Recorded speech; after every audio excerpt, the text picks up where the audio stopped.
Olá pessoal, tudo bem? Sejam bem-vindos mais uma vez ao canal Ciências da Saúde. E nesta aula eu irei falar sobre o diabetes mellitus tipo 1. Antes de eu falar sobre esse tipo de diabetes, vou fazer uma introdução primeiro, com relação ao diabetes mellitus, que são informações que estão relacionadas a todas as formas de diabetes. Então, o diabetes mellitus é o distúrbio endócrino mais comum. Esse distúrbio ele é causado pela incapacidade do pâncreas de produzir insulina ou de o organismo usar essa insulina, que é a famosa resistência insulínica. Uma vez que não há insulina, ou que o organismo não consegue usá-la decorrente dessa resistência insulínica periférica, a insulina não consegue atuar nos seus próprios receptores nas nossas células teciduais para auxiliar o transporte da glicose para dentro das células corporais, o nível de glicose sanguínea acaba se tornando elevado no sangue, denominando assim de hiperglicemia. Então, no diabetes mellitus, o indivíduo ele apresenta um quadro de hiperglicemia. E quando o limiar de reabsorção renal ele é ultrapassado, que o limiar de reabsorção renal da glicose é entre 160 mg por decilitro e 180. Então, quando esses níveis de glicose eles ultrapassam esse limiar de reabsorção renal, o excesso de glicose ele será excretado através da urina, caracterizando a glicosúria. Então, a glicosúria, que é a presença de glicose na urina, é um indício, é um sinal clínico de que o indivíduo ele apresenta um quadro de hiperglicemia, onde esses níveis de glicose no sangue estão ultrapassando esse limiar de reabsorção renal. Então, esse sinal clínico já é algo que vai alertar o médico de que algo esteja errado e pode ser que esteja relacionado a um quadro de diabetes ou não. Claro que outros exames eles devem ser solicitados para confirmar um possível diabetes. Então, o diabetes mellitus ele se caracteriza por 3 sinais clínicos, que são a poliúria, polidipsia e polifagia. A poliúria é a produção excessiva de urina devido à incapacidade dos rins de reabsorver água. A polidipsia é caracterizado por sede excessiva, o indivíduo ele ingere muita água, isso por conta da elevação dos níveis de glicose no sangue. E a polifagia é caracterizado pela ingestão excessiva de alimentos. E o diabetes ele pode se manifestar de 3 diferentes formas, que é o diabetes mellitus tipo 1, diabetes mellitus tipo 2 e tem também o diabetes gestacional. Então, nessa aula, eu vou falar apenas sobre o diabetes mellitus do tipo 1, mas em breve eu irei postar aqui no canal outras aulas relacionadas ao diabetes tipo 2 e também ao diabetes gestacional. Tá? Tanto fatores genéticos quanto fatores ambientais contribuem para o surgimento do diabetes tipo 1 e do diabetes tipo 2. Tá? No entanto, os mecanismos exatos são desconhecidos ainda. Então vamos lá. Então, como eu já falei, nessa aula eu irei falar sobre o diabetes mellitus tipo 1. Então, ocorre geralmente em pessoas com menos de 20 anos de idade, no caso crianças ou adolescentes, e persiste por toda a vida, ou seja, é uma doença crônica. Tá? É causado por falta ou pouca produção de insulina pelo pâncreas, e nesse caso, o indivíduo que apresenta essa forma de diabetes, ele se torna no decorrer da progressão dessa doença e insulino dependente, ele se torna um indivíduo insulino dependente, ou seja, ele necessita da aplicação de doses diárias de insulina, porque pode chega num certo momento em que o pâncreas não consegue mais produzir insulina em quantidades adequadas, em quantidades normais, para realizar o transporte da glicose para o interior das nossas células, em que essa é a principal função da insulina. Tá? E essa forma de diabetes, ela se desenvolve porque o sistema imune da própria pessoa destrói as células beta do pâncreas. Ou seja, o diabetes mellitus tipo 1 é decorrente de uma autoimunidade, é uma doença autoimune, né? Onde componentes imunológicos do próprio organismo do indivíduo irão reconhecer as células beta pancreáticas, que são as células produtoras de insulina, causando a destruição dessas células. Então vamos ver aqui um pouquinho mais com relação a essa imunopatogênese, né? De que forma que o sistema imunológico ele participa aí na gênese, né, desta doença. Então, componentes celulares e humorais, né, quando a gente fala componentes celulares, estou me referindo a partir de células, linfócitos T, linfócitos B, células NK, que são células que participam desse mecanismo, né, patogênico, e a parte humoral está relacionada a anticorpos, né, que na verdade são autoanticorpos, né, que são produzidos contra essas células beta-pancreáticas. Só que um detalhe, tanto essas células quanto esses autoanticorpos já podem, né, já são detectados meses ou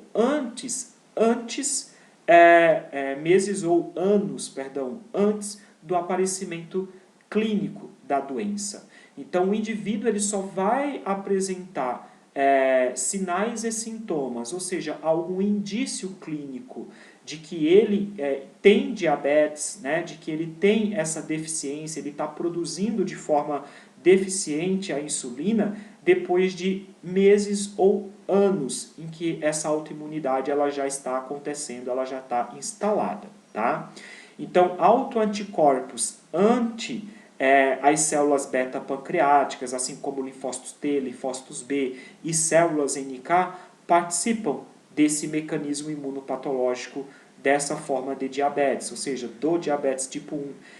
E todos esses componentes celulares e humorais causam a morte dessas células beta-pancreáticas, como já falei, né, repetindo mais uma vez, que são as células produtoras de insulina. Tá? Então, só recapitulando aqui as características clínicas dessa doença, então, o diabetes mellitus tipo 1 é uma doença autoimune com produção de autoanticorpos ante as células beta-pancreáticas, provoca deficiência de insulina, o indivíduo terá uma deficiência na produção desse hormônio, acomete jovens e adolescentes e os indivíduos eles ficam magros, né, no decorrer dessa doença. Um outro ponto importante é que o diabetes tipo 1 tem início abrupto, né, com poliúria, polifagia, polidipsia e emagrecimento. E por fim, né, decorrente aí de toda essa manifestação clínica, o indivíduo ele pode apresentar, se não já for, né, diagnosticado, se já não tiver um tratamento específico, pode desenvolver cetoacidose diabética. Já já eu falo com mais detalhe o que é a cetoacidose diabética. Tá?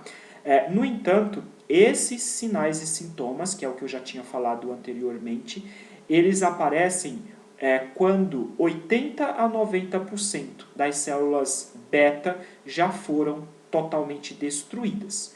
Então, esse é o grande problema, né? Quando uma pessoa, né, quando um adolescente, um jovem, uma criança recebe um diagnóstico de diabetes mellitus, é quando 80% a 90% das células beta-pancreáticas já foram totalmente comprometidas, né? Ou seja, não são manifestações clínicas que surgem no início desse dano celular. Quando esses sintomas, esses sinais e sintomas surgem, é porque já está num estágio avançado, já tem um comprometimento pancreático, né, já tem um comprometimento dessas células beta-pancreáticas significante.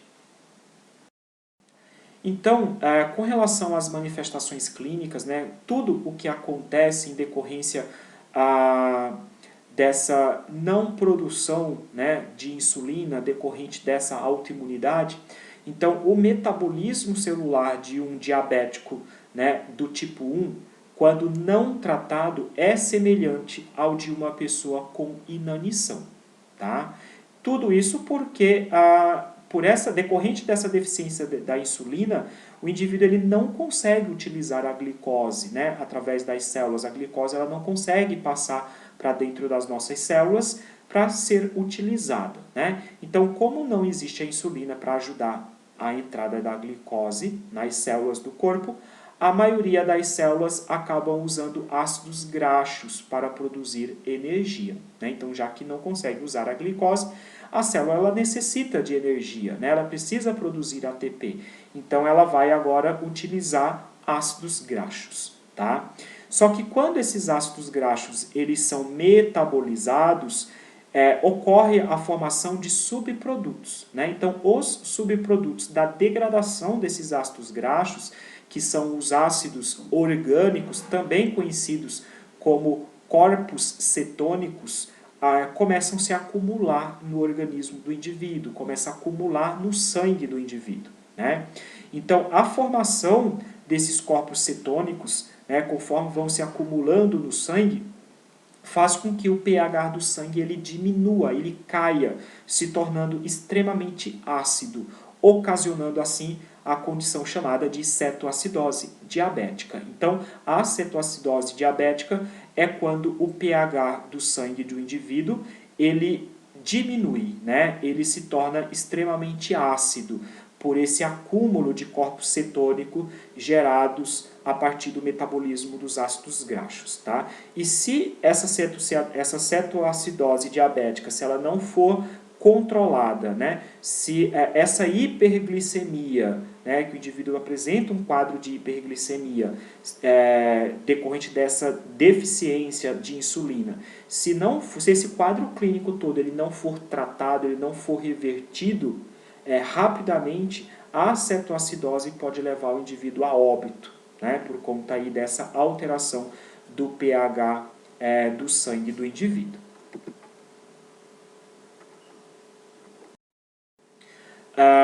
Continuando ainda nessas manifestações, então, a degradação dos triglicerídeos armazenados, né, já que as células não conseguem usar a glicose, elas irão degradar triglicerídeos, ácidos graxos, para poder obter ATP, isso também promove a perda de peso, né? Então, por isso que é característico o emagrecimento, né? No diabetes tipo 1, o indivíduo ele fica magro, né?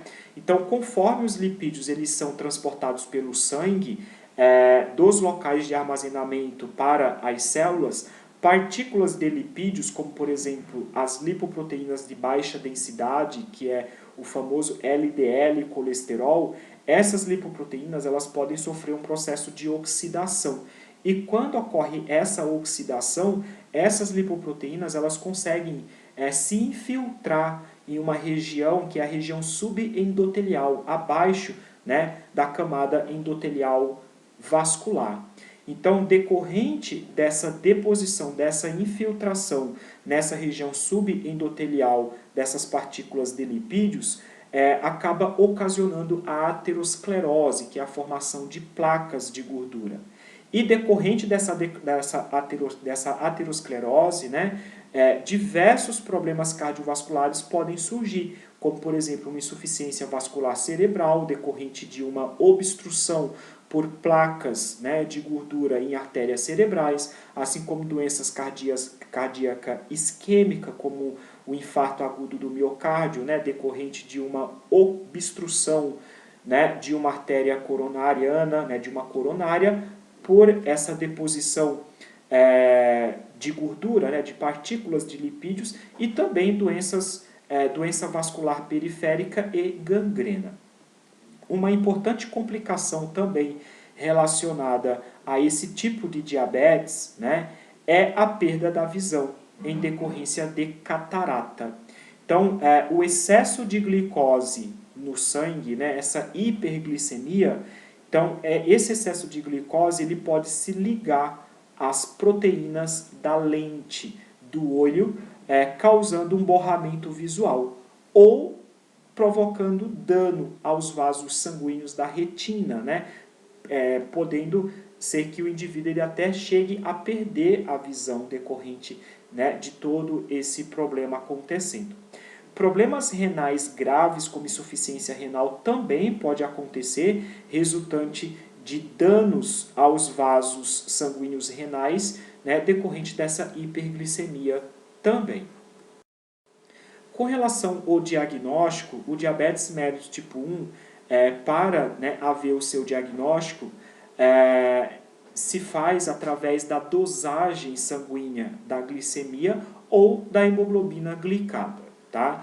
Então, são necessários 2 exames de sangue colhidos em dias diferentes, né, com pelo menos um dos 3 critérios, né, desses 3 critérios listados aqui, que é a glicemia em jejum, acima de 126 mg por decilitro, glicemia em qualquer momento do dia acima de 200 mg por decilitro, ou a hemoglobina glicada maior que 6,5%.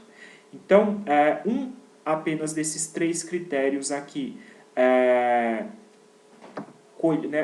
realizados, né, a partir de uma coleta de sangue em 2 dias diferentes, já é útil para o diagnóstico do diabetes. Tá? E uma vez diagnosticada essa doença, o endocrinologista, né, que é o especialista que trata as doenças endocrinológicas, pode também solicitar a pesquisa, né, de autoanticorpos ante aquelas células beta, ante as células beta pancreáticas no sangue do indivíduo, para identificar a causa, né, de que realmente é decorrente dessa autoimunidade, né, decorrente dessa produção de autoanticorpo, assim como da ativação de células do sistema imunológico que destroem as células beta-pancreáticas.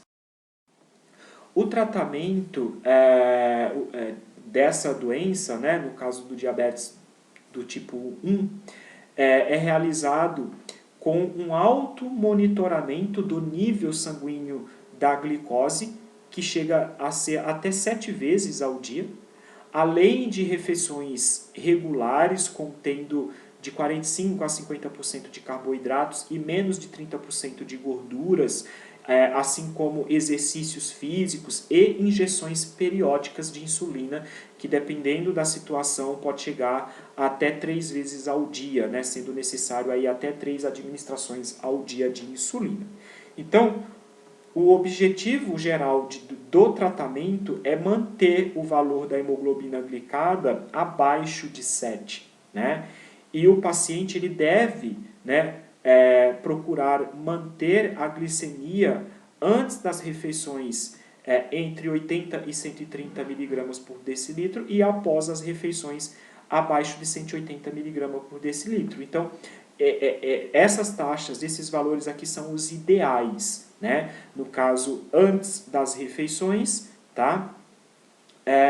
E após as refeições. E com relação à insulina, né? Existem vários tipos de insulina que podem ser utilizadas, né, por um indivíduo com insulino dependente, né, com diabetes tipo 1. Então, os tipos de insulina mais utilizados são a insulina de ação rápida. Essa insulina de ação rápida, ela funciona por 2 a 4 horas, tá? Ela tem o seu início de ação com cerca de 15 minutos após a administração, atingindo um pico em 1 hora, né? E ela continua a funcionar por 2 a 4 horas apenas. E aí tem a insulina regular ou de ação curta. Essa insulina ela tem início de ação com cerca de 30 minutos após a sua injeção e atinge um pico em torno de 2 a 3 horas e é eficaz por aproximadamente 3 a 6 horas. Já, né, tem um tempo dura, né, é eficaz durante um tempo maior comparado à insulina de ação rápida. E aí tem a insulina de ação intermediária, que essa insulina ela é eficaz por cerca aí de 12 a 18 horas. E a insulina de ação prolongada, que ela, né, chega a ser eficaz aí, em um período de até 24 horas. Né? Então, claro, nós estamos vendo aqui 4 tipos de insulinas diferentes. Não é qualquer uma dessas aqui que o indivíduo insulino dependente ele vai utilizar. Tem que ter uma orientação médica, tem que ter uma indicação médica. Então, o médico, o endocrinologista, ele que vai determinar, ele que vai selecionar de acordo com a história clínica, de acordo com o perfil do paciente qual que é a melhor opção, qual que é o melhor tipo de insulina para esse paciente fazer uso, né? Podendo, né, de tempos em tempos haver mudanças, né? Tanto o médico ele pode mudar o tipo de insulina, como também ele pode alterar a dosagem, alterar a frequência com que a pessoa toma, né? Então vai periodicamente, né, isso vai determinar aí de caso para caso, tipo, pode ser que esse paciente ele retorne no médico uma vez por mês, ou a cada 2 meses, ou a cada 3 meses, em que o médico ele vai estar fazendo esses ajustes, até, né, um momento em que o indivíduo ele vai estar aí com a dose ajustada, a frequência ajustada, para que consiga ter um melhor resultado, né, para que tenha um sucesso, né, para que essa hiperglicemia ela seja controlada, tá? E o indivíduo não vir a correr riscos, né, decorrente dessa doença, decorrente do excesso de glicose no sangue, tá? Então, termino aqui essa aula, como eu já falei no início, em breve eu irei postar sobre o diabetes tipo 2 e também sobre o diabetes gestacional.